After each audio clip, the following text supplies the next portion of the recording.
لەو پرس کۆنفرانسە ئاماری شەشمانجی یەکەمی ئەم ساڵ کە دەکاتە ساڵی 2017 پێتان ڕاگەینن بەم شێوەی خوارەوەیە. ڕووداوەکانی هاتوچۆ چ ڕووداوی هاتوچۆمان هەبوو کەوا عەفوم بکەن 45 ڕووداومان هەن و ژمارەی قوربانیەکان 40 ڕووداو ژمارەی مردووەکان بەداخەوە 5 هاوڵاتی گیانی لەدەستداوە و 35 هاوڵاتیش زاندار بووە. سەبارەت بە ئاماری بەشی هونەری بە شێوەیەشی گشتی 1782 مۆڵەت دەرێنراوە بۆ هاوڵاتیان.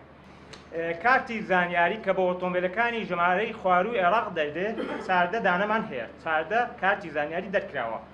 سەبارەت بە خولی نەخوێندەوار عەفوم بکەن 25 خولی نەخوێندەوار کراتەوە بۆ هاوڵاتیان لە دەستپێکی ڕایەکردنی مامەڵەی مۆڵەت.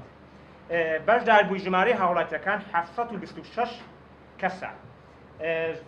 سەبارەت بە هۆبەی پشکنینی ئۆتۆمبیل 519 پشکنینی زۆراوزۆر بۆ ئۆتۆمبیلی زۆراوزۆر کراوە. سەبارەت بە ئاماری قاپان 352 مامەلە و سزادانمان هەبوونە.